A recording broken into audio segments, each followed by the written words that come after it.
Board of Selectmen meeting to order. Thanks everybody for coming out on a miserable evening. We're going to try and move through this as quickly as we can, get everybody back home in a timely manner before the roads get truly awful. So first announcements, the meeting is being recorded by 1623 Studios for future broadcasts, also being recorded by Gail Hunter for accuracy in minutes. Anybody else is at recording the meeting at this time is asked to notify the chair. And I'm going to ask that everybody take this moment to silence or turn off your cell phones. Yay! Everybody's reaching. All right, customary item, item 0 is for people to have an opportunity to make any comments on items that are not on the agenda this evening. And if they have any comments that they want to make for anything that's not on the agenda tonight. All right, item number 1 is a grant of an easement to National Grid, new conduit for the Memorial School. We took this up a couple of weeks ago, but we didn't have, thought was enough information. Tonight we have folks from the school committee and from the project management company to talk to us about it. So Brian Parkey.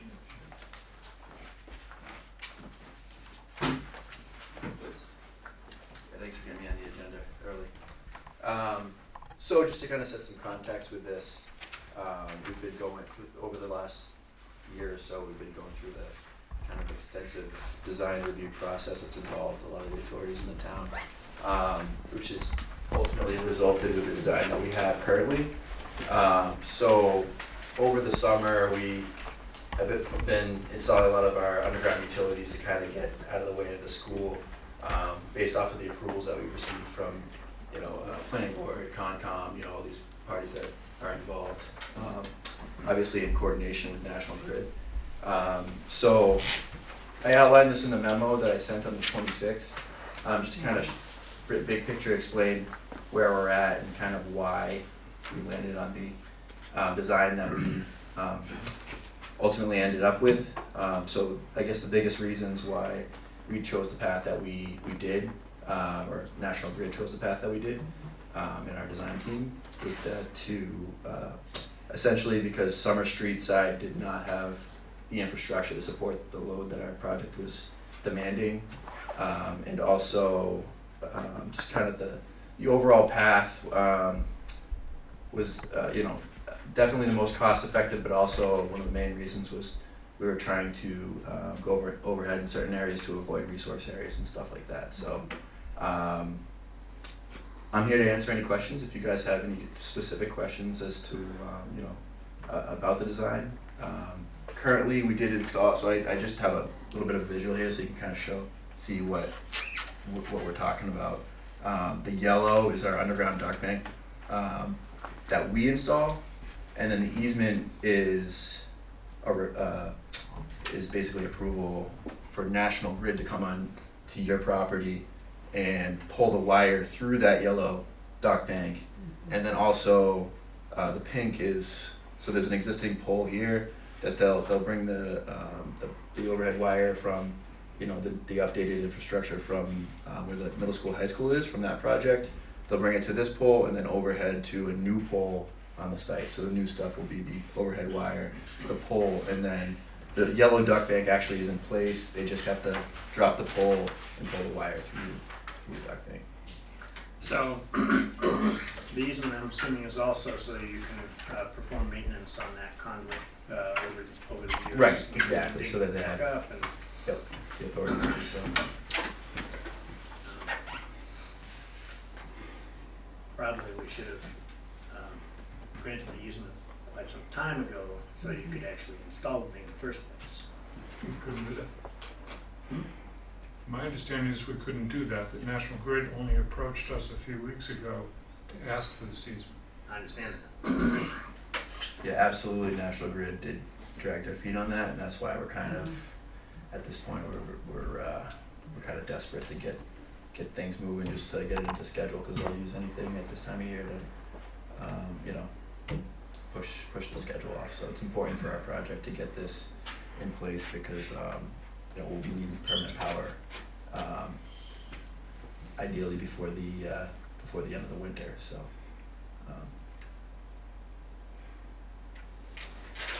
I couldn't tell from either the drawing that came in the packet that we had, which is Yep. a miniature version of that, Yep. or that, where exactly is this pole getting dropped in? The new pole's right here, so this is the existing school entrance. There's like an existing shed. Yes. So if you go inside and you see the shed, we're Yeah. you know on the Yeah, the- entrance side of that shed, basically. So they'll be going overhead over the kind of the brook area, the corner of the brook area. But this is a much higher grade than that, so it'll just, from the existing pole, the wire will be going kind of uphill towards the job site. If that makes sense.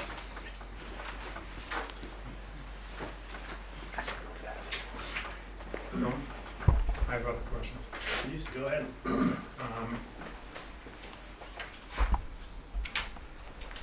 You went to the Conservation Commission, and the Conservation Commission said that dropping this down so that it would go under the street and not be a pole was not feasible in terms of the environmental impact of it.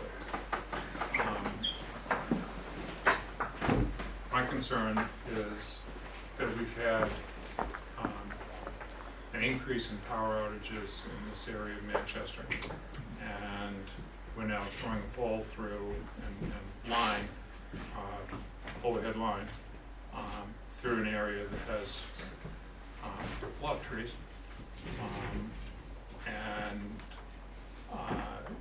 whether National Grid, I don't know whether there's a National Grid representative here tonight. There is not, no. Okay, so we don't know, and we don't have any guarantee from National Grid that this isn't going to contribute to the problems that we've had with outages in this area. So the new overhead wire, if you look at where this pole is, I guess these down here is more, so that's existing overhead wire. So that I guess would be more in danger. It's like on a downhill slope and more in plane of the existing trees. There's less trees on the higher ground, so this wire will be kind of going up and over the trees, and most of what's in here is not, tall, tall trees with big branches that would cause an issue. So that particular area doesn't seem like this overhead wire doesn't seem as if it would be one of the areas of most concern, I'd say.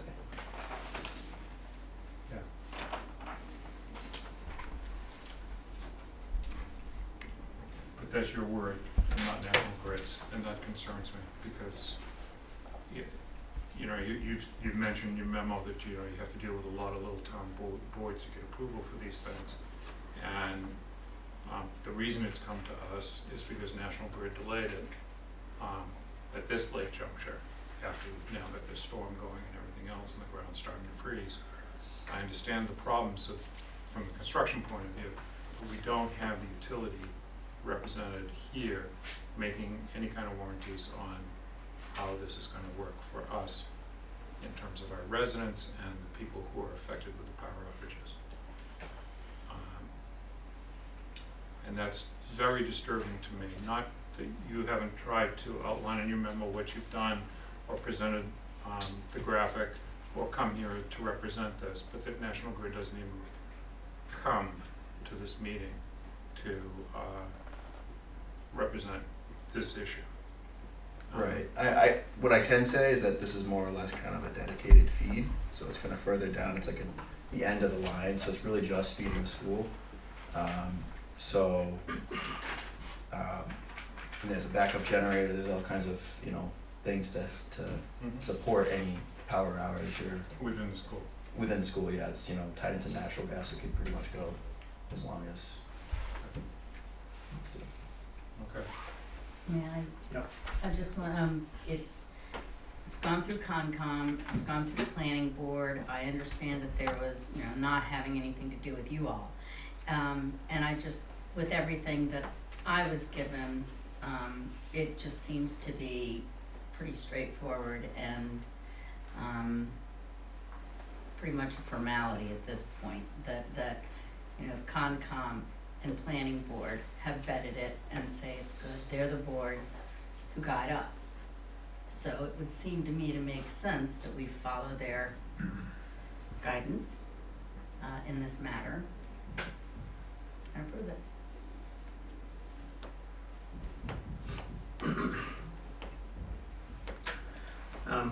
So I tend to agree. I'm certainly not personally inclined to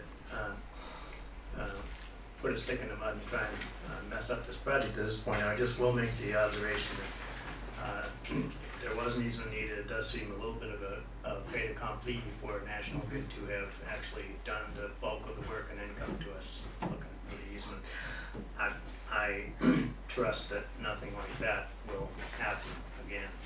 And I will ask, are there any other elements of this project that we anticipate or you anticipate needing any additional approvals from this board? And if so, what's the plan for delivering us the information in a timely manner? So essentially the design is 100% complete. So I mean, if it makes sense, you know, we can kind of run through any underground infrastructure that is you know, planned to take place. But if you're asking for easements and all that other, those other requirements, I don't think National Grid itself has any, other than possibly gas, which ironically that comes from Summer Street. So I would have to double check and get back to you on that. Yeah, why don't we do that? Why don't you look through the list and see if there's any additional. I think Verizon, Comcast, those are they're less, they require less of a formal easement from the owner. So typically I wouldn't think that this is going to be required from you guys, but I'll go back and I'll double check and follow up with you guys. Brian, how does, you mentioned in your memo that Verizon and Comcast are already in. Have they come through this conduit? So Verizon and Comcast are not already in. Most of the duct bank itself is in, and it's just about making the last final connections. So that's already released into scheduling, I know, for at least Verizon. I have to double check. So the owner is responsible for both those items, for actually scheduling those items, but so I'm not sure the exact date for the Comcast, but I know Verizon is closer to But how are the they actual coming, how are connections. they coming onto the property? They're coming through the same. Comcast is actually comes from the side. It actually follows. If you look, there's like it says E and C, so electrical and communications. So Comcast follows the same run as the electrical for the most part, because it's Comcast for the existing school. The Comcast is somewhere in. So they're following the same route, coming over the same pole? Not for the same pole. There's already underground coming from some direction that's on the site for the existing school, if that makes sense. This is a new, the existing electrical infrastructure is I not understand. not nearly the same.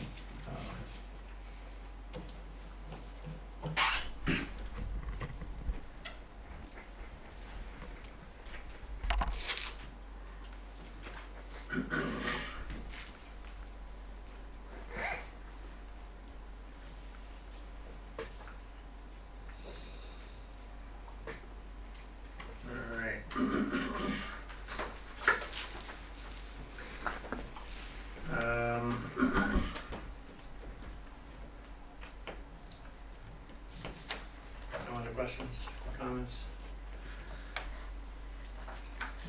All right, and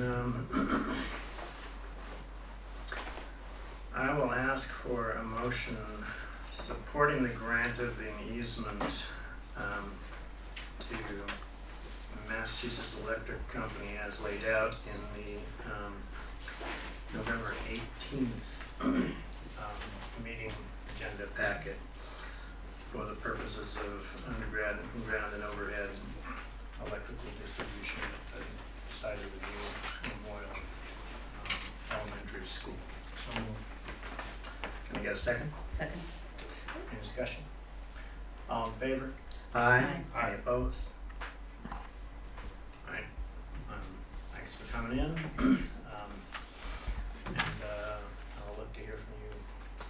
So as far as just formalizing the paperwork, I'll follow up with you guys tomorrow. Thank you.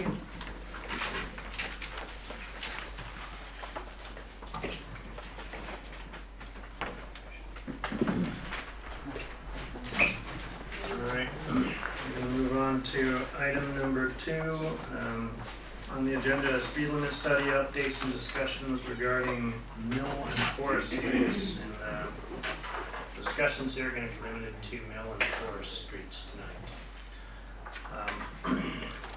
Okay, Chief Fitzgerald, could you come up and give a quick update on what you guys found in your last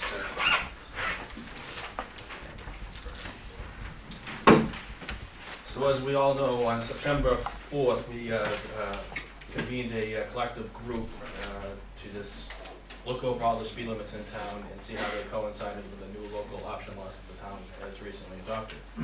Our report was submitted to you guys on September 5th with all the group's recommendations. At that time, it was decided to readdress the concerns from the residents of Forest and Mill Street. As a result, we took data from our passive traffic counters. The 2 assessments were on September 9th through September 18th and October 25th through November 2nd, I believe.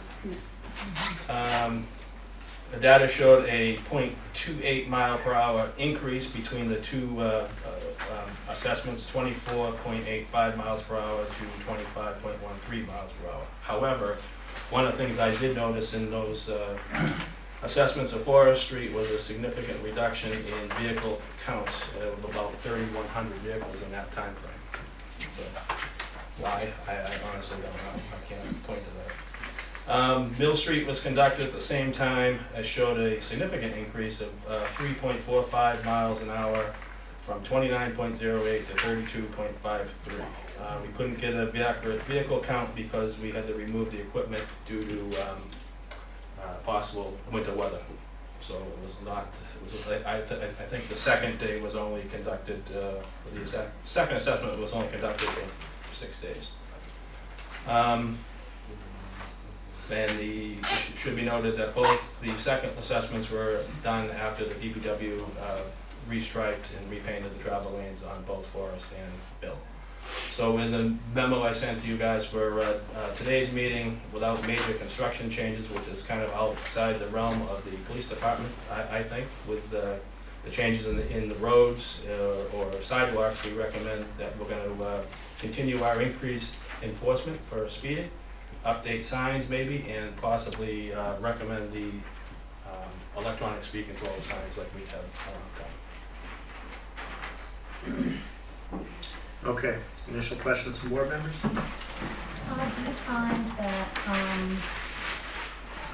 when I'm traveling up and down Pine Street, to and from etc., I see a lot of people just ignoring the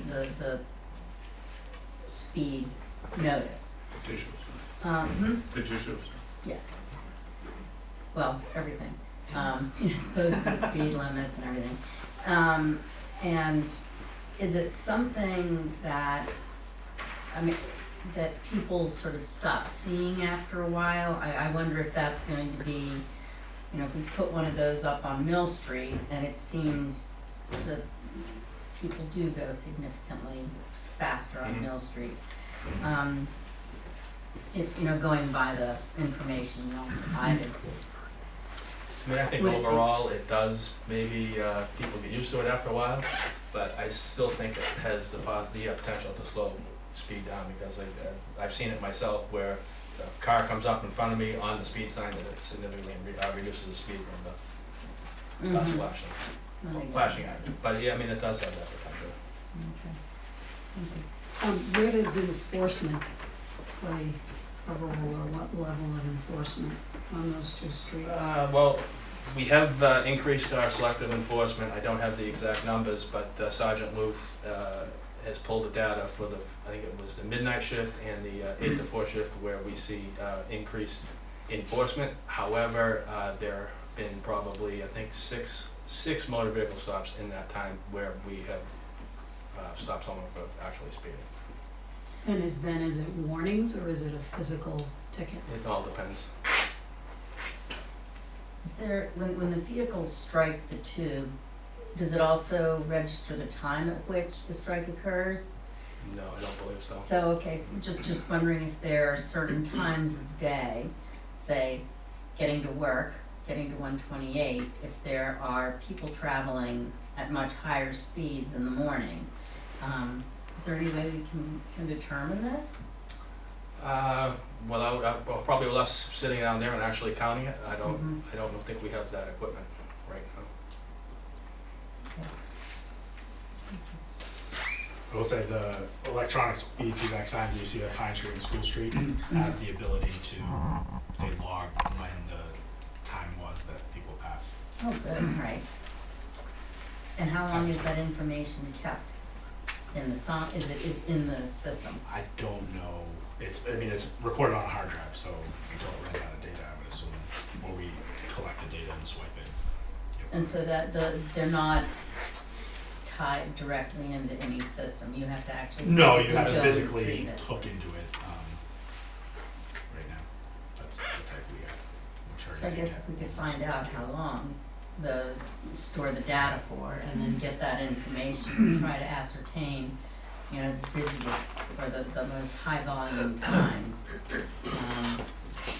along with the highest speeds.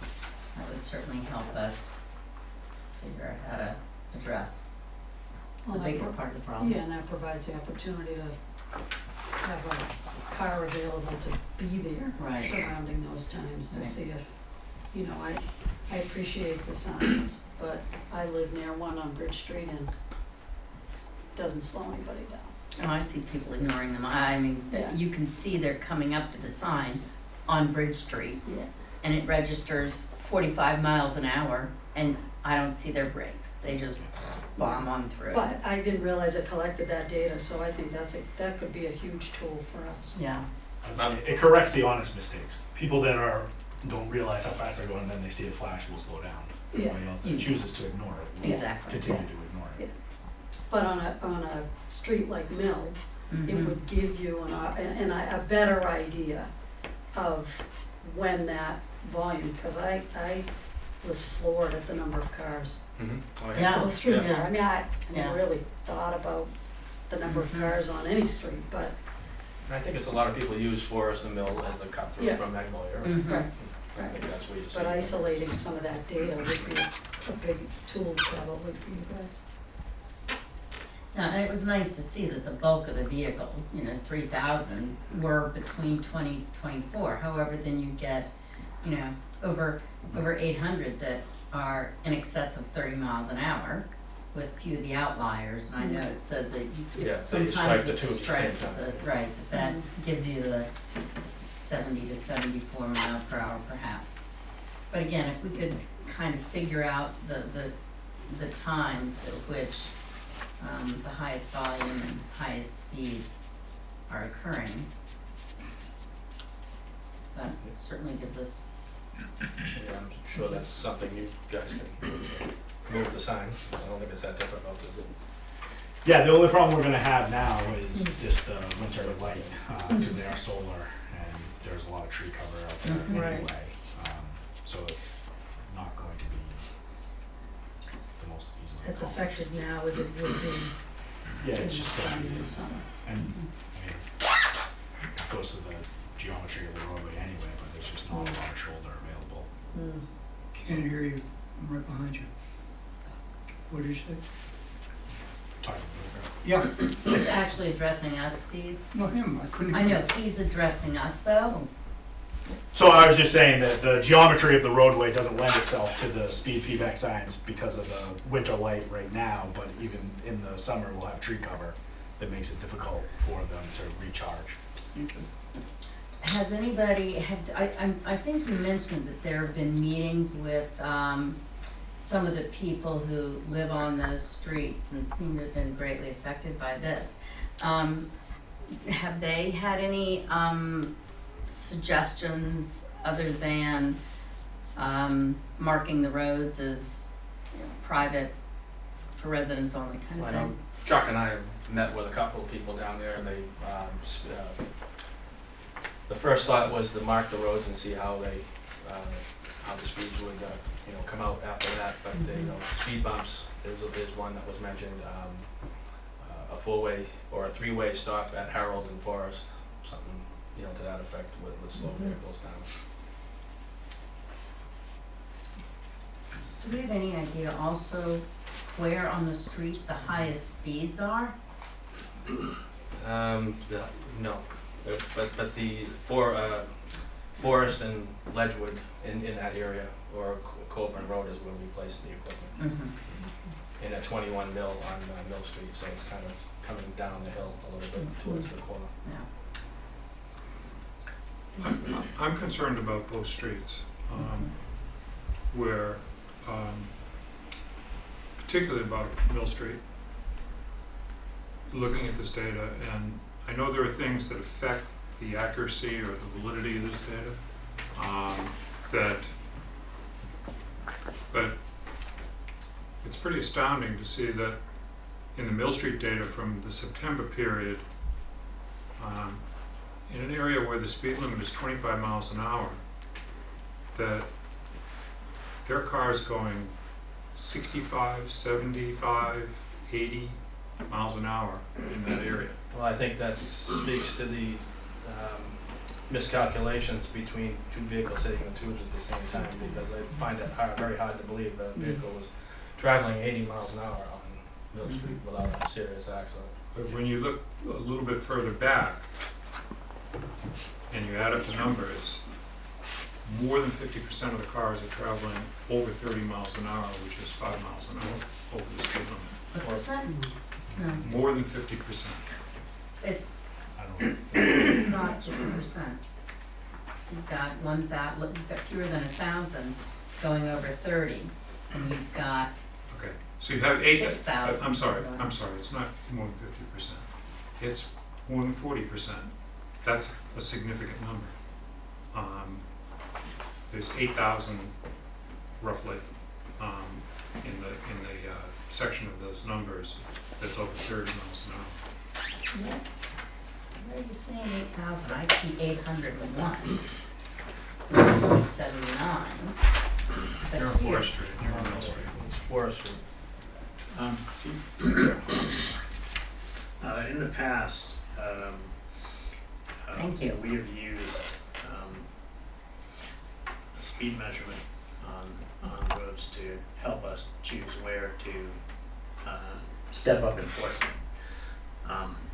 And there have been sort of criteria used to decide which streets need the most enforcement. How does Mill Street rate right now in terms of the past locations where you've had to do enforcement, or just chosen to do enforcement based on the speeds that you've observed cars traveling those roads?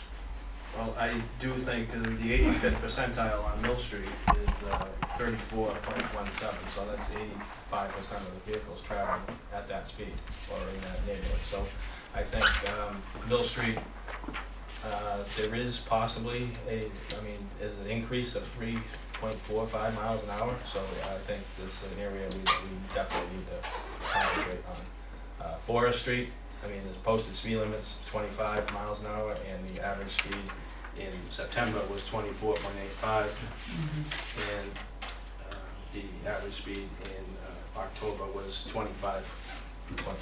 So, in my opinion, there's more of a problem on Mill than there is on Forest. And if you look at Mill, which is 18,000 vehicles total in September, and that's a lot of vehicles going down there and back and forth, and where they're going, I don't know, but it doesn't, the numbers don't jive to Forest as they do to Mill, so I don't know if they're going down to the voting place or coming back out, to Mill. Okay. Okay, can I follow up on what I was just talking about? That on Forest Street, even though the numbers, the average numbers are lower, On Forest Street. there are 100 cars a day that are going over 30 miles an hour. You've got 9 days of data, and when you add up those numbers, it's 900 cars over that time period. That's a significant number of cars. There's a lot of kids on that street, and I really, of the suggestions that I've read, and speed bumps and other things, the idea of putting in stop signs down at Harold Street makes a lot of sense to me. I don't know how you feel about that, but it would slow things down, because at least they would have to try and get their speed up again when they went past the golf course. So I'm real concerned even about Forest Street because of the number per day that it seems like it's going significantly above the speed limit. I know that there's folks in the audience here from Mill and Forest Street, and I want to give them an opportunity to comment. So if there are no objections, I'll. So you've been waiting for a little while. Why don't you come up and speak? Just a quick comment about the average speed on Mill. I think Can we there's- get your name and your? Oh, I'm sorry, I'm Jeff Conley, I live at 28 Mill. Thank you. There's a bit of, I think it's deceiving, the average speed on Mill for one reason. Where the cars hit the tube, for every car going 40 over that tube, there's a car reading 10. And that's because when two cars come at it at the same time from opposite directions, they stop because it's not wide enough to go by. So there's a lot of cars going between 0 and 10 miles an hour in that one spot. So that brings the average down. I think the number is actually much higher of the speed. When I take a right out of my driveway, the tube's right there. And I can't take a right out of my driveway for cars coming the opposite direction. So there's cars that go very, very slow there in that one spot.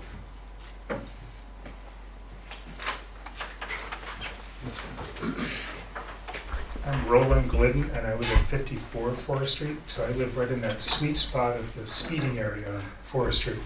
But before I talk about Forest Street, I just want to echo something that you were just commenting on, Jeff. People also drive extremely slowly on Mill Street when there's two cars passing each other in opposite directions, particularly over the culvert or the bridge, because I mean, I would think it would even be almost impossible for two police cars traveling at the speed limit to pass each other in opposite directions there. And also in front of where Louisa McIntosh lives. It's just not possible. So in terms of Mill Street, I'd like the Selectmen to consider even lowering the speed limit on that section of Mill between sort of the, I guess it would be considered the east-west portion of it, which is the narrowest part, is very treed. Maybe 15 miles an hour in that area would be more helpful. People would go a little more slowly, just as a suggestion. Now, in terms of Forest Street, I have a lot of experience about the speeders on Forest Street because I live in the same house that my mom brought me home to from the Beverly Hospital. So, been there a long time, and to kind of echo some of the data that has been talked about there, what I found particularly significant on the September readings was that while there were 7,876 cars, 3,734 of them were exceeding the speed limit. I mean, that's a huge percentage. And I like the idea of maybe adding a stop sign near Harold. I think that would help slow things down, just as a consideration. But I would also like to see, again, slower speed limits for this, particularly the section from where Harold Street is, all the way up to where Sue Noble used to live, as she was a select person, as you all know. That section is a pretty straight portion of the road, and people get up a lot of speed in that area there. And Todd, I think you talked about that, as that was an area where you did some of your enforcement. So, anyway, some things to consider. Thank you. Hi there, I'm Allison Moyer Smith. I live at 42 Forest Street, and I had a great meeting this summer with Chuck and the chief about all this, and I appreciate all the work you've done already. I look back at the earlier data, and in 2016, the increase has been 2 to 3 miles per hour on Forest Street. So this is just an enormous change. But where I live, the corner of Harold, there are 14 children, ages 2 to 18, and kids and bikes and walkers. So I echo Mr. Bob Turner's suggestion of a Harold Street stop sign. I would love to make Forest Street as miserable to drive on as we can. And I think I was having babies back when the big change was made anywhere, and I would love to go back to a dirt road. I'm not alone. Thank you very much.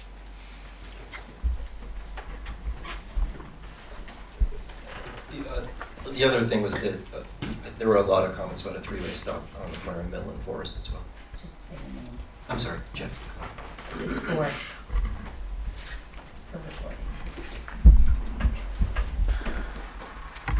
All right. So, in the near term, oh, yes, sir. Hi, Take a microphone and identify yourself, please. yeah, hi, Steve Hall.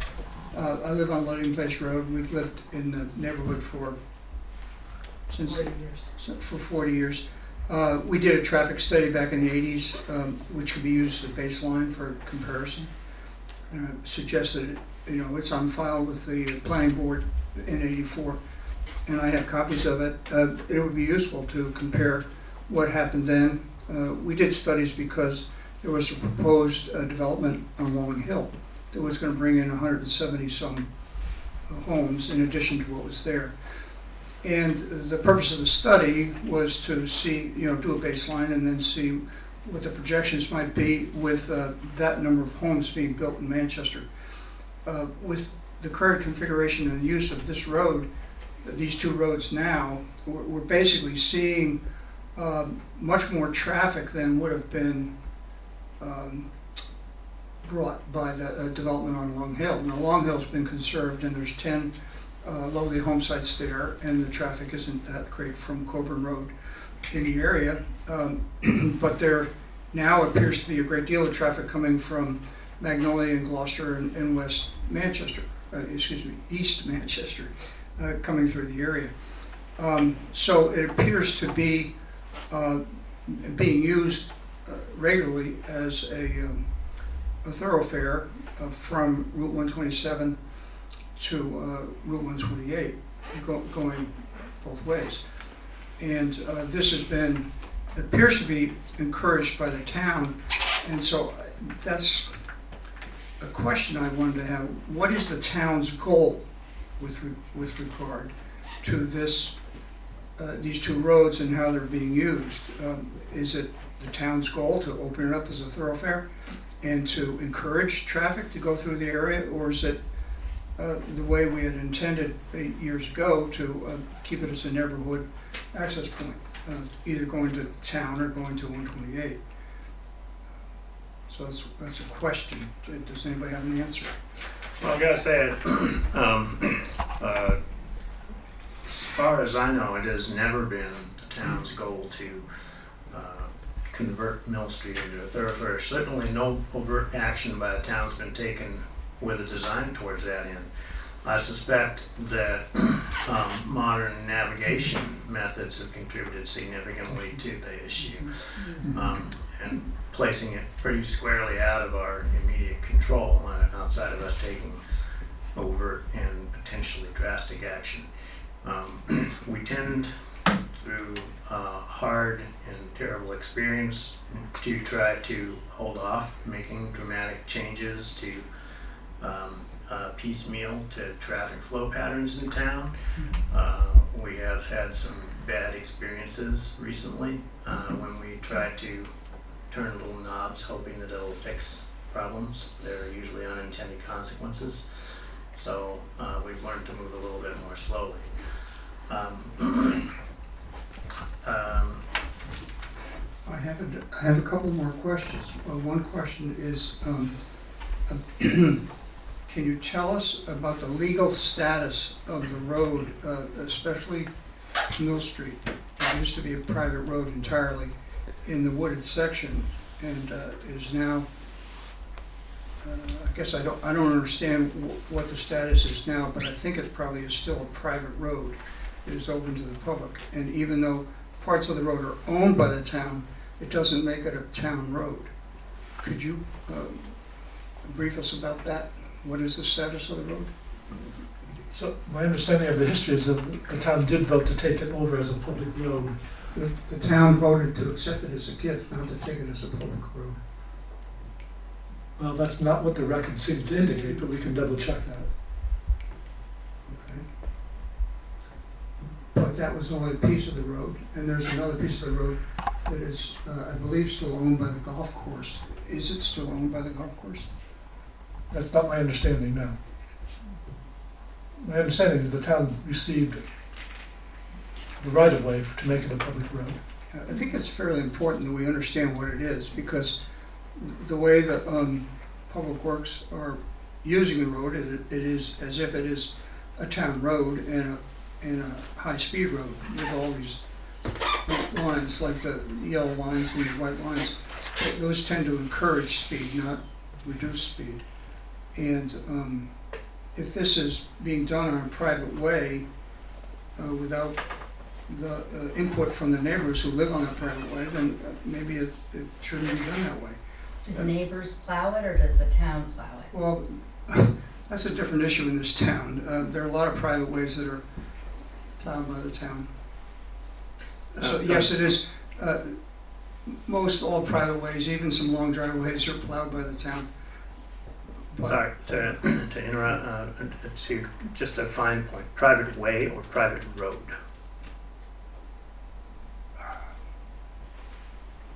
private road. Yeah, there's a difference, and a fairly significant one. I'm just describing what I know in the neighborhood, not, I don't have global knowledge about it. The other thing that was, that I noticed in the Boston Globe local section a few months ago is that other towns are dealing with the same issue. And in this particular front page of the Globe local edition, it describes what towns are doing to control cut-throughs. And what we have in our neighborhood is a cut-through. And we do have precedent in our town for controlling cut-throughs. For example, on Rosedale Avenue, we have a stop sign, we have a do not enter between 6 and 9 a.m. And I think that'd be a wonderful thing to do at the entrance of Mill Street from School Street, and also to entrance of the entrance of Forest Street coming from the direction of East Manchester to say do not enter, not a through road between 6 and 9 a.m. going both directions. And that would probably do a lot to reduce the problems we're having. Another thing that could be done, especially in the area where Jeff and the McIntoshes live, is that the road is so narrow, and we've already heard a description about how cars and trucks have to stop to let each other go by. It really is, the road itself is an old cart path that was turned into a road when 128 was built. And you can see it wiggle through the woods. In the old days when there were potholes, we could go no faster than 10 miles an hour. And now, with the road paved, you really shouldn't go any faster than 15. Because when you go past that and there's another car coming, you kind of have to close your eyes and pray. But it's really not safe. And it's a scenic road, and we like it the way it is. We don't really want it, all those trees cut down and that sort of thing, to make it wider and faster. For the existing speed limit that's there, 25 miles an hour, there isn't even a sidewalk. So that's really kind of a huge problem for public safety. Over the years, it's been a major walkway for people doing exercise and just walking around the golf course and doing the big loop for exercise. And I've seen the number of people doing that reduced in the last year or so because of all this traffic. and there's no safe way to do it, and you really have to worry. Three-way stops is also a good idea, so. And there's another spot, I'm not sure if Jeff said this, but at the spot of at the location of Mill Street and Forest Street, that'd be a good place for a three-way stop also. That's a bus stop as well, isn't it? Uh-huh. It's a bus stop too, so thank you very much, and next person. Am I allowed to add on to a quick comment? If I only talk for less than a minute? Yeah. I just wanted to point out back to the data on both of the traffic studies. If you look at the size of some of the vehicles driving in this area, they're enormous. 4, 5, 6, and 7-wheeled, axled vehicles go up and down Mill and Forest Street, and that could be another suggestion I'd like to make, is to put some type of limitation on the size of vehicles that can travel on those roads. Thank you.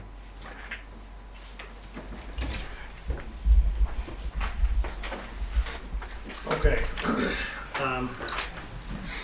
So, I want to thank people for the feedback that they provided tonight. We will have some thinking to do and some talking to do with the police chief, and probably the fire and DPW as well.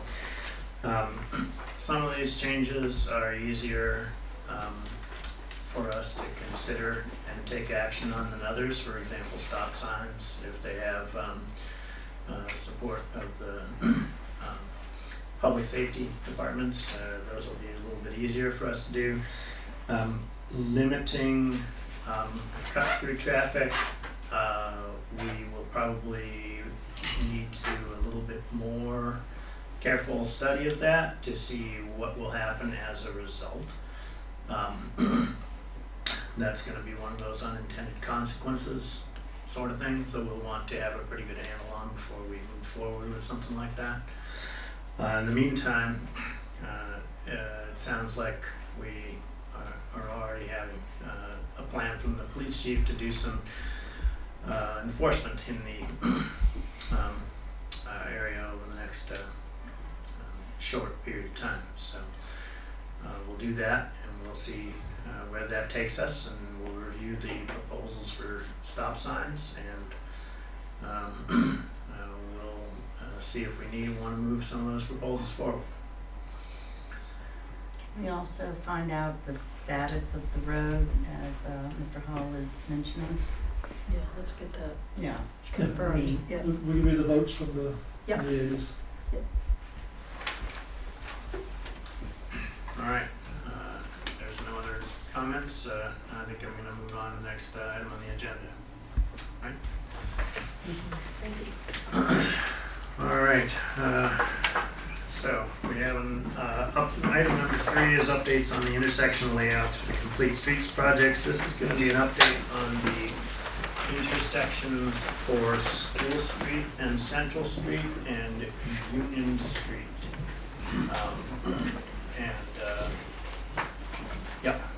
The Union Street intersection. So, do you want to roll this, or? I'll quickly turn it over to Chuck. But what you have on the screen is option 1 for school and central. It moves the crosswalk, that's mid street on Central, closer to the intersection, up to the intersection. It brings Central, it brings the stop line and crosswalk further into the intersection from School Street as well, seeing that L-shaped intersection. So this version, you have the full 20 feet on either side of that crosswalk before you have any parked cars. The other configuration, scroll down, so this option 2 swings that crosswalk further into the intersection and it reduces the distance, across the road by about 5 feet. It also reduces the distance from the handicap parking, it's down to 15 feet, I believe, versus the 20. I believe it's called out as 12.89 feet. Sorry. Depends on how close we can get with the paint. Yeah. So take it over, Chuck. You can describe it. No, I mean that's generally it. There's not a whole bunch to say. I'll just say the previous iteration that was under consideration, that was the as-bid version of this, there was a bump out on the southern portion, and so that was the major change, I guess. Then the reason we went with two alternatives is because it did make somewhat sense if you're going to get away from bump outs in general, to kind of square off the red that you see in front of you, squaring it off to that southern intersection. That's where the bump out would have been.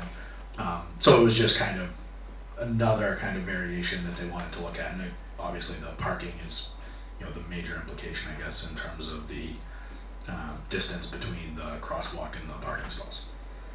So in option 2, it looks like where the crosswalks join, you're out kind of in the middle of the, or starting to get into the intersection? Yeah, that was the general, I will say, between the as-bid version and previous iterations and this version that you're looking at, there's really no substantial change to the curb line that's being proposed on the northern side of the intersection, where you're coming out of School Street, on either side of 7 Central, or I don't know the address, but I think it's 2 School Street. And relative to where the current stop line is, this one, do you, I'm just looking at that and wondering, is that still in a location where people are going to have to roll forward again to be able to see around? Yeah, then they're in the middle of the crosswalk. So it's improved from the existing situation because in front of 2 School Street, we have extended the curb line out to kind of create this geometry where if you're coming from downtown into this intersection and taking the right onto School Street, we're kind of guiding you into the middle of the intersection to take the right. So that's the intention, and therefore there is a better sight line coming out of School Street going, because no cars will be able to be parked in front of 2 School Street. Okay. That's 2 Union. 2 Union, sorry. Can we see choice 1 again, please? Just real quickly. Just swings the crosswalk. Chuck, is there a recommended sight line or sight distance between a parked car and a crosswalk as it comes all the way over to the sidewalk? If we're eliminating the bump out. So that's the 20 foot is what's considered the federal highway standard. So that's why that's there. But it's certainly not practice in Manchester, and that has been, the delicate way, skirted in the past. Mm-hmm. So it's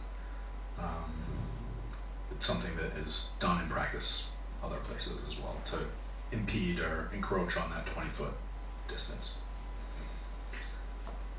So, the original design and intent for bump outs was to physically impede people's abilities to step into that space with their cars. Correct. And in Manchester, and in particular, in this particular location, they're really egregious about parking with their bumpers right up on the crosswalk and making it, hazardous for people to use those crosswalks. This design appears to allow for us to do, although not bump outs, say clearly painted or delineated areas around the base of those crosswalks where bump outs might have been, Essentially. that we could then use as enforcement tools if we needed to give people large tickets.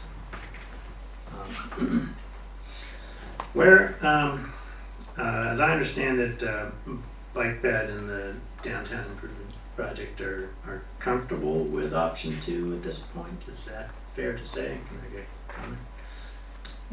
Oh, yeah, give him that one. Congratulations. Yeah, Steve Carhart, 12 Bridge Street, Chairman of DIP. We've spent a fair amount of time talking to the neighbors, the abutters, anybody that has cared to on this.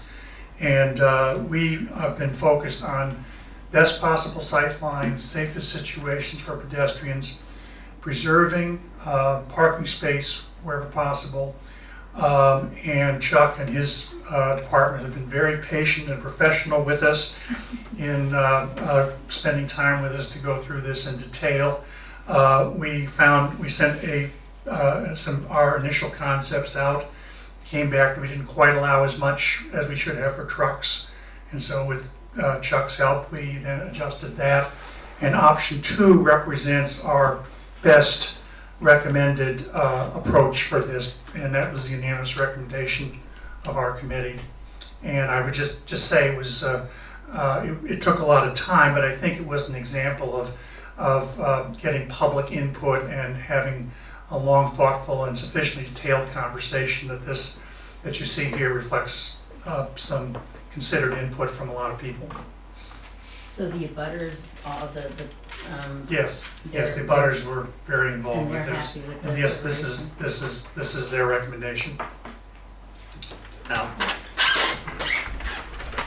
Thank you, Mr. Chairman. Al Sentner, Chairman of Bike and Ped. Yes, we did sit with DIP and Chuck going over these designs, and from the Bike and Ped perspective, our biggest concern were the setbacks off the crosswalks. They're addressed in these designs at 20 feet.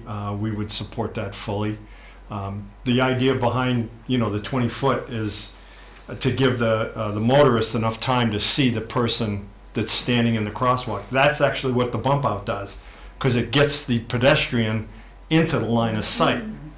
But bump outs being a kind of a 4-letter word around here, this is a good alternative, and we would fully support this. If I'm looking at this and seeing it right, Chuck, you've eliminated the parking place in front of 2 Union. Correct.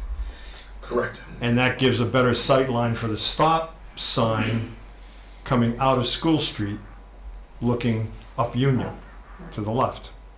Correct. Right. Okay. Works for us. What is this? That little orange. So that's the tactile warning strip for ADA ramp. And bumpy. Bumpy thing, okay. And one last question, you've, obviously it's all ADA compliant, so you've reworked that curb in front of 2 Union also, instead of having a 8-inch step down, it'll be. So the step down from the curb is not what needs to be ADA, it's the ramp coming down. The And ramp. In either case, the concrete panels for the ramp will be ADA compliant. Right. They'll essentially all be reset as part of this. Beautiful, thanks. Thank you. In this design, Church Street is, just to clarify, last time we talked about it, we were gonna change the direction of Church Street. Is the direction of Church Street still? So we've had a long, lengthy discussion of that as well. This plan that you're seeing before you is not really commenting on the direction of Church Street. I think it's a separate, or could be considered separate part. As we sit here today, this won't be able to be implemented in any capacity until the spring for construction purposes. The direction of Church Street can be changed at any time with some signage that DPW can put forth. So this, what you're looking at, I guess, it really isn't speaking to that in either direction. Well, I think it should though, because if you see where the handicap parking spot is, if someone is trying to pull out of church, they can't see into the traffic that's coming at them from West Manchester. If you've got someone parked in that handicap spot and someone's trying to come out. Sure. That's the way I think that going one way in would be a that better needs to change. better situation for that. But in practice today, I don't think it's indifferent. It does, I think, cause problems. Well, I agree. I'm saying it's in practice that's where people will park no Yeah. matter what's painted there. The reason I mentioned it was specifically cited as something that contributed to confusing or challenges traffic flow going into that intersection because of a number of different things people had to pay attention to. I agree. But if it's not doesn't affect the construction or the project bid, so it's something that can be, from a logistical standpoint, be taken independently. That's fine with me. There were a couple parking spots. I have a serious question about if you reverse Church Street, and we're talking about 20-foot sight lines on this crosswalk that goes from the church over to 7 Central. There's nothing to protect a pedestrian who's walking up towards the library if there's a car parked in that handicap zone and Church Street is reversed and a car's coming off of Central Street and turning towards the library and going back towards the church. There's nothing there. A pedestrian stepping into the curb, off the curb at that point is going to be having a hard time seeing themselves what traffic's coming and not be able to move. Against traffic that's taking a right turn, that's turning into that street? Yeah, if you reverse Church Street and someone's coming up Central to Union and wants to turn into Church Street, particularly if it's a truck trying to turn into Church Street to get into the back, that's going to be really hard. I think that theoretically, though, most people are still going to use the Seaside 1 entrance into the town hall parking lot. This is really making it easier for the people coming from downtown, and maybe you'd get some movements from the school street that are going into church. But I think by and large, most people will be taking the turn at Seaside 1. Still, that'll remain. That'll still be double. Correct. Not to throw a monkey wrench into it, but I'd be concerned about the volume of traffic back here after events, only having one option to get out. Well, perhaps sometimes we could turn it, just Yeah, I'm have just the police saying, and say. I think there is an implication from this end that way at times. Previously, there was some discussion about parking spaces in front of the library, and that's not part of this particular proposal. What's the current thinking on those? So that'll require moving curb lines. So we haven't considered it yet. Trying to get past go, I think, on. But it's independent of this. It Again, doesn't yeah, affect the independent. traffic flow or design of the lanes at all. Nope. I think that's kind of a separate path. Quick No. follow-up question. Quick follow-up on the Church Street. Was any consideration given to making it a right turn only coming out?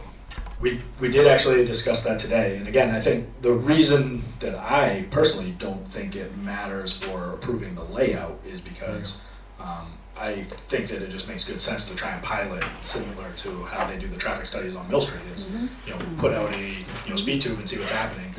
We can put it in the Cricket and post it on the websites in various places and say we're piloting a reverse one way on Church Street. Any comments, please contact DPW. But again, it doesn't affect the geometry that we're trying to accomplish with the ramps and the sightlines.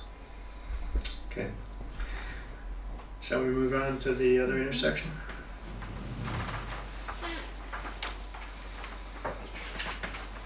Unfortunately, this thing overheats and it has dropped my connection. All right. Well, we have copies of them here, so let's go with the verbal. So essentially, we're just looking at a similar situation where coming out of Washington Street towards the intersection of Union and Beach, we're basically playing with that crosswalk. The crossing of Beach Street is the same in either option 1 or option 2. And so the idea behind moving the crosswalk in option 2 closer, more into the intersection is to increase the visibility for the car coming out of Washington Street into that intersection, and not being, the further we have that crosswalk into the intersection, the closer the stop line can be to the intersection, and that's what we're trying to accomplish. So in this particular case, we're looking at a one way coming out of Washington Street and allowing the 10-foot encroachment rather than a 20-foot encroachment into that, what's labeled as parking spot 3.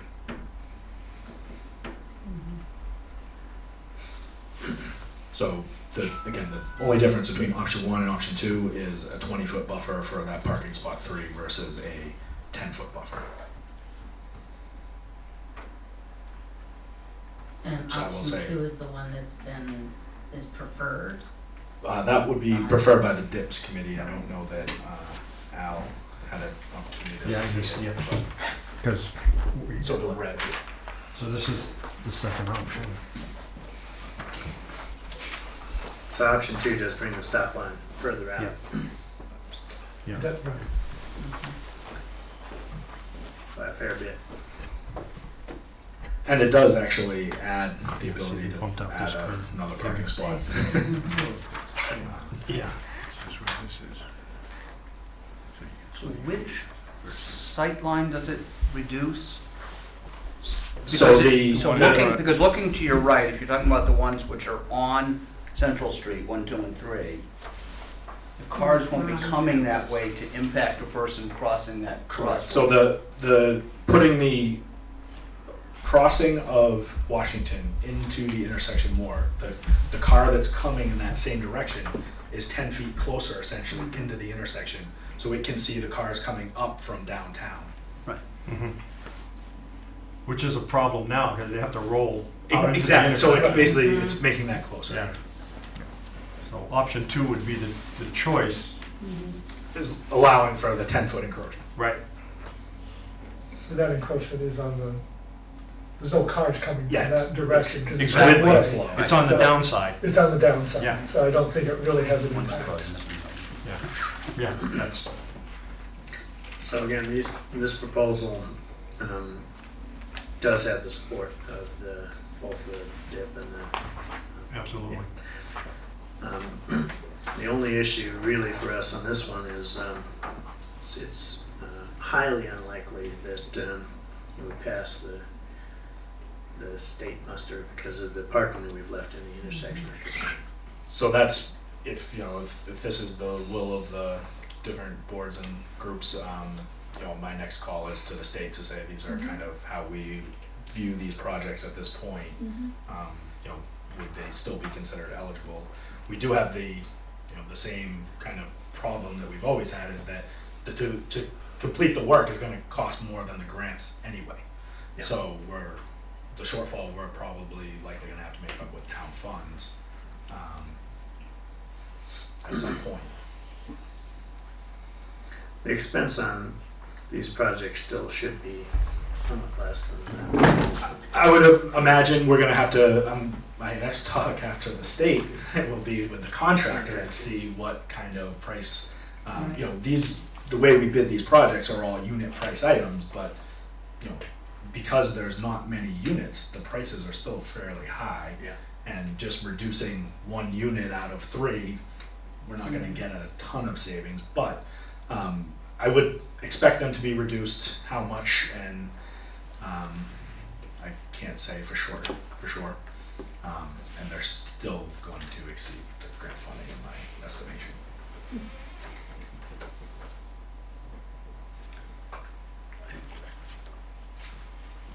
Fine with me.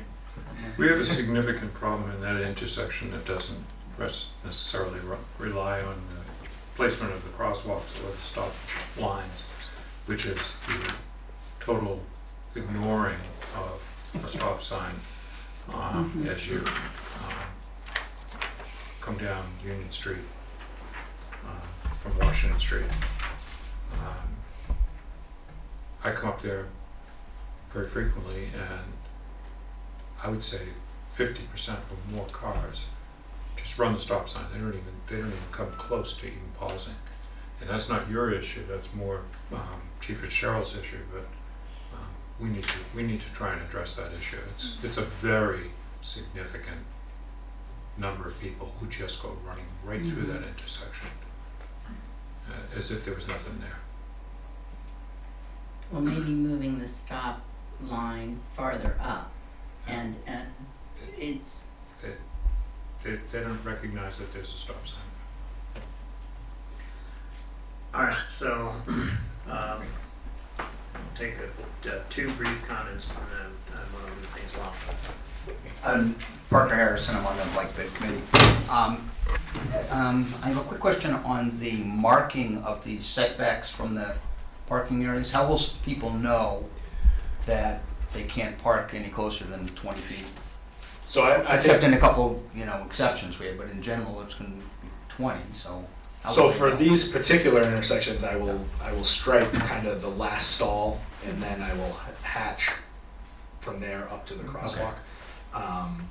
For other intersections, I think that just probably needs to become a town policy, where we do the exact same thing, only we measure it out, and where we, make wholesale changes to curb lines, maybe we have to, have meetings with the butters and committees, but my thought. Along those lines, my other comment is on enforcement, and we talked about enforcement in several areas, but people well know that there are people right now right out here, within sight of the police department, parking, right up to or sometimes even into the crosswalks. And I've never, ever seen a ticket, and they're not, because the same people park in those same locations over and over and over. So I don't get that, and so we'll obviously have to step up the enforcement to back that up. So I think the town has never really articulated a public policy that's well understood by everybody as the rule of town law, where the police will ticket and where they won't for distance from crosswalks. I think the idea of putting clear hatch marks on the pavement to say this is where you can't go would give us a reasonable place, a reasonable departure point to where we could reasonably ask the police to say start seriously enforcing these, because then it's really obvious to people parking. It's relatively easy to make a mistake and park a little bit too close, and what's the police can do, take out a tape measure and start measuring, or look only for the egregious infractions, whereas if you're parked on the grass hatch, it's pretty straightforward. So maybe we start there. One comment in the back? Yes, I'm Richard Butall on Desmond Avenue. I'm not really sure how to say this because I feel like I'm out of kilter here, but I noticed there was one little comment about bump outs being a 4-letter word. So I guess there's must be some other folks that have a feeling that I have, which is that I think, with all due respect to these different committees and maybe the selectmen yourselves, working on all of these little projects here about traffic movements and this and that and the other thing, I think is overthinking a lot of stuff. I just think for all of the time that people are putting in on this and the money that's requested for these things, there's so many other things from a global point of view that the town should be, I think, working on. Even just from the point of view of pedestrian safety. I'm just saying I would vote against any of these projects if I have the opportunity to do so. I just think it's a waste of time, a waste of money, and with all due respect, I know that there's chairmen of this committee and chairmen of that committee, and you put an awful lot of time into this. And so I know it must be offensive to hear this, but I talked to a lot of my friends who feel the same way I do. We don't understand why our town boards and everything are devoting so much time to this. And if you want a little tip, in my opinion, if you want to spend some money on something that doesn't take a lot of thought, is repairing a lot of the sidewalks, which currently you can't pass on, can't get by on, trip over, roots, people's hedges. You want to enforce something, get people to cut down their hedges, and on and on and on. Regular sidewalks that exist for people to walk on, I use them a lot. But there's a good project, I think. And it doesn't require a lot of analysis or, human engineering or any of these other things you just see. You can't walk on that without falling. So just a little thought from, the hinterland. I'm again it. I'm for a lot of things, but this isn't one of them. Thank you. Thanks for comments. Certainly we're not offended. We listen to, we want to hear different opinions from different people in town because it's the only way that we can reasonably make decisions. These projects have been a focus for us in part because they involve high traffic areas and are relatively focal. But we do hear your comments and they're reasonable and we will take them into consideration.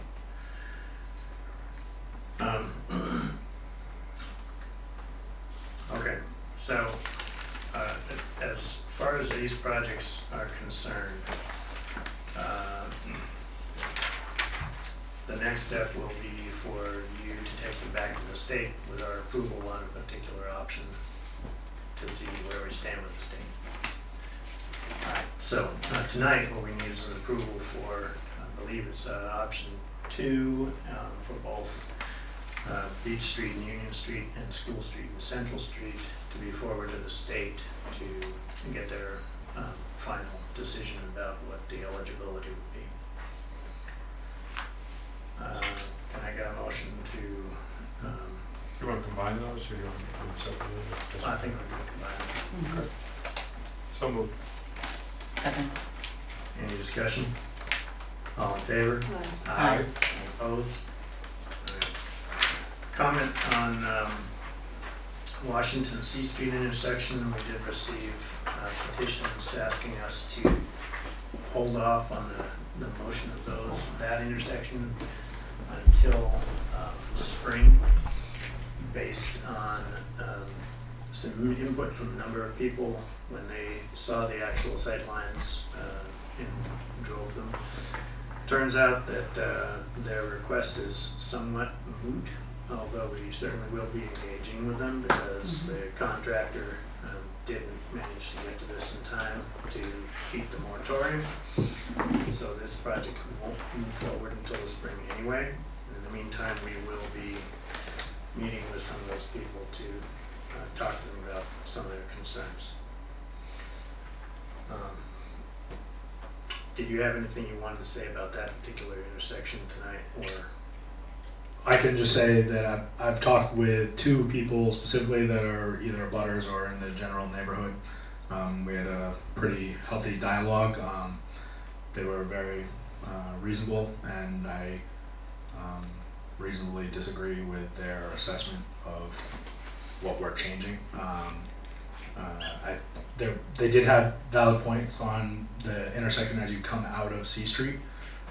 They just thought that it put you too far down the hill for the purpose of taking the right onto Summer and the left on Washington. That was the point. From the purview of taking that left down into town, it might have some impact on people coming from Summer and speeding into town, but again, that's more of an enforcement issue that is an existing problem. I don't think we're exacerbating an existing problem. I think we're making the best effort we can to improve the situation. So it was reasonable and it was fair, but also I'm not sure if there's anything else we can do except for nothing. Okay. Down the road, that crossing on Summer Street might be a candidate for a table as a way to slow those cars coming into town. Where are you talking? One by the cemetery? One by the cemetery. Yeah. Well, the state had something there, That will be although. reinstated as part of that, because there's the one that is there is actually further down. We will eliminate that one, and Right, now they'll all be at the intersection. Because the And we'll one be that was there, the reinstating tree took down. No, I understand, Yeah. in terms of slowing cars Oh, down. oh. If you built up a speed table at the Right. crossing. Right. A, it elevates the pedestrians, and B, it slows the Yeah. cars as they enter into what is the urban core, if you will.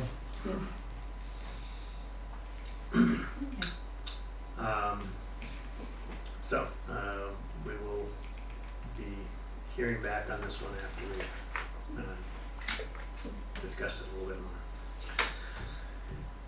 Anything else on these intersections tonight? No? All right. Thank you, Chuck. Thank you very much. And thank you in Drive safe, stay advance, home. thank you in advance for the next 24 hours. I hope you get some sleep. Okay. Consent agenda, item 4, Board of Selectmen minutes from October 29th and November 18th. Resignation from Bridget Murray from the Zoning Board of Appeals. She is moving out of town. Thank you for your years of work. We should probably write her a letter. Thank you. Proclamation for Robert L. Sanford Day. Approving memorandum of understanding with the MAC regarding the 375th bonfire. Ratifying Mr. Parker Harrison as the Bike Peds representative on the Open Space and Recreation Committee. Anybody have anything they want to pull out of the consent agenda?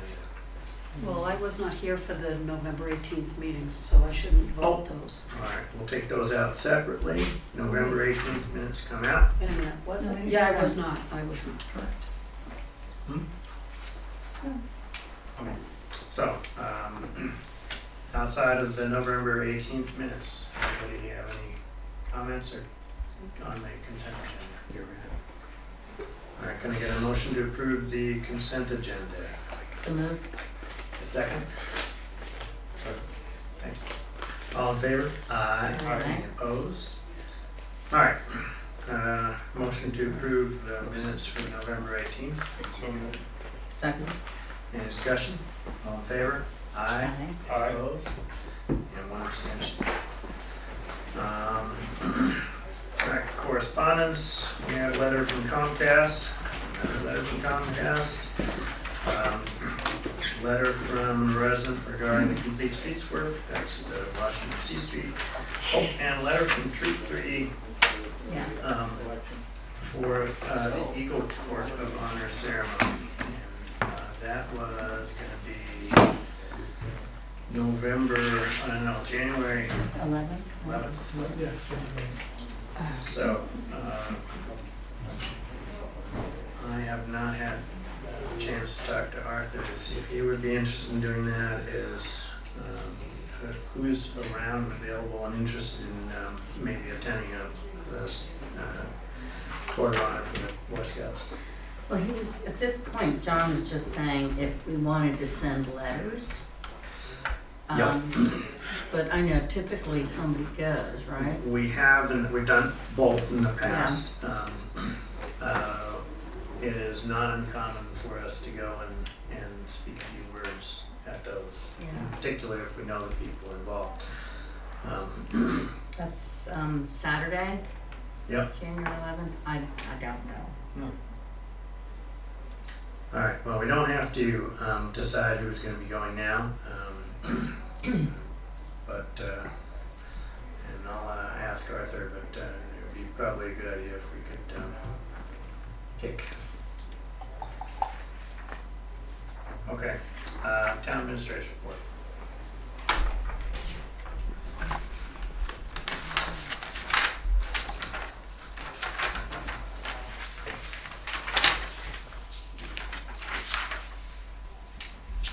Just a couple of updates, one on Housing Authority.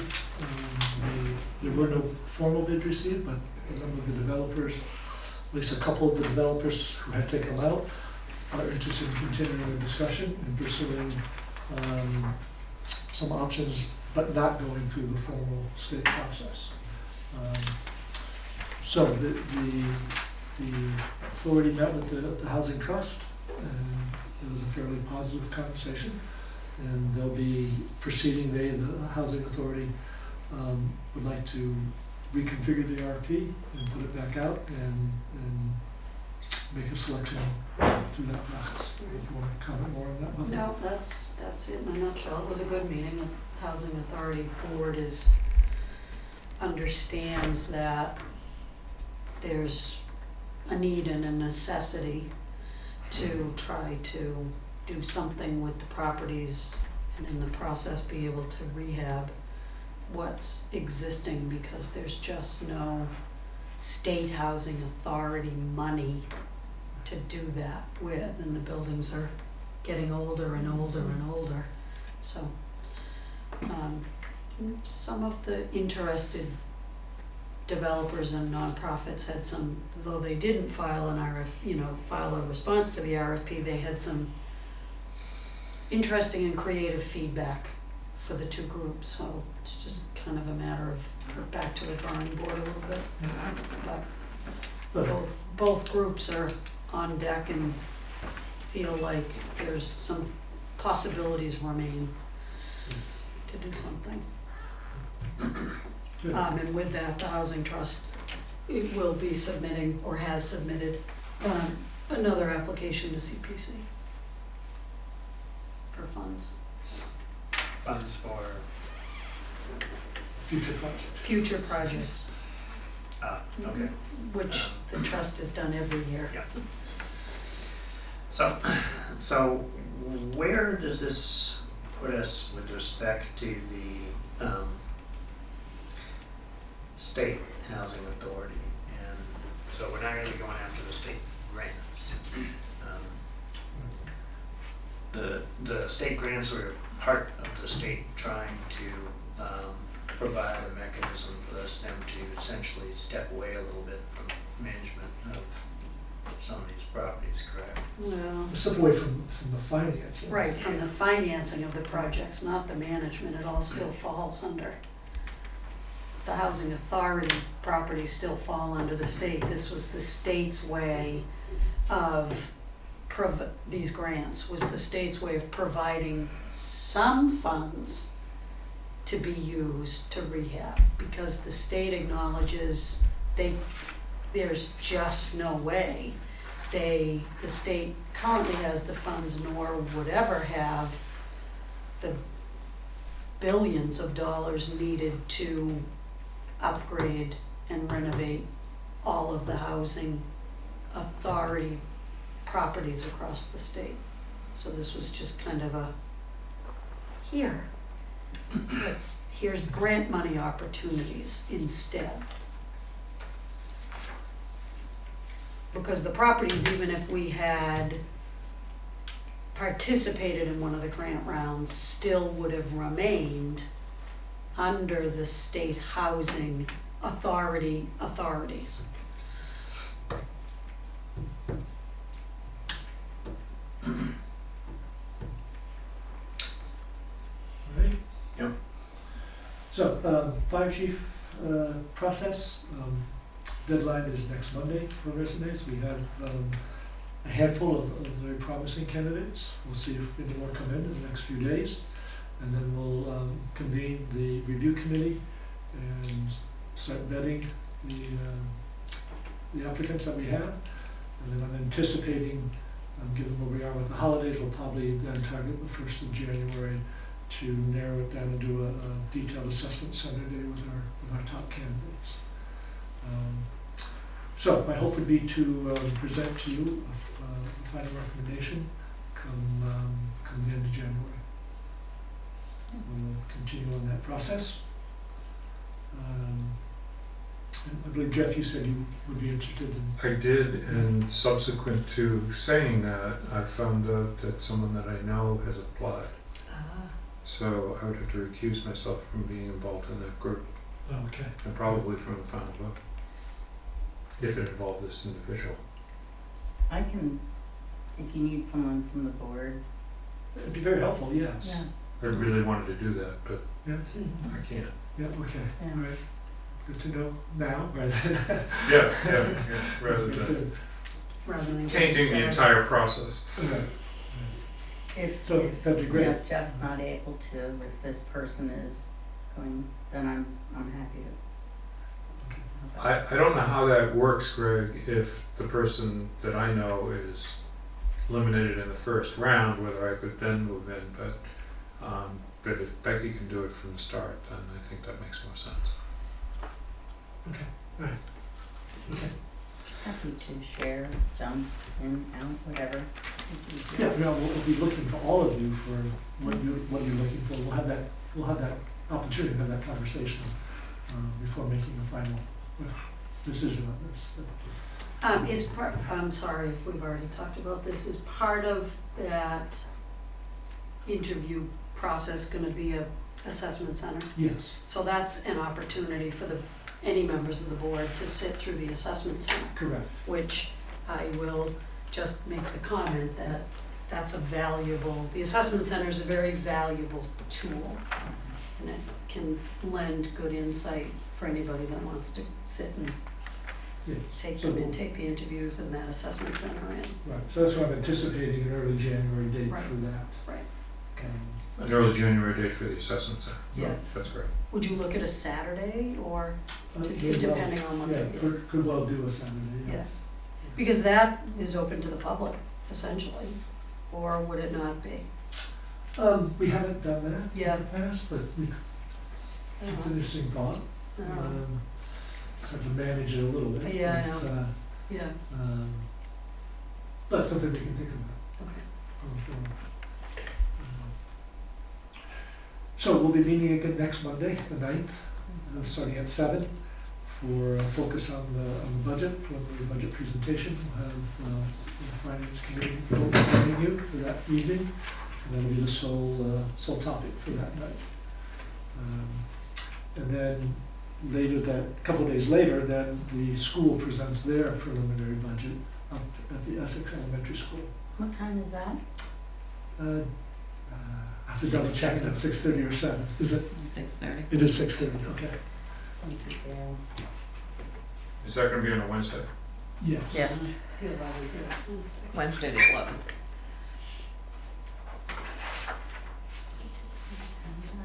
And we'll certainly get you the materials that they present if you're not able to make it. And then I actually have two more items. Shared services study, the final report is out. If you'd like me to send you the digital version of that, I'm happy to. It is on the town website, but I'm happy to send that to you as a PDF. So we should, at some point, within the first of the year topic, kick the tires on that and say what are the top 3 or 4 items you think are the most worthy of pursuing. And have that conversation then with your counterparts from Essex.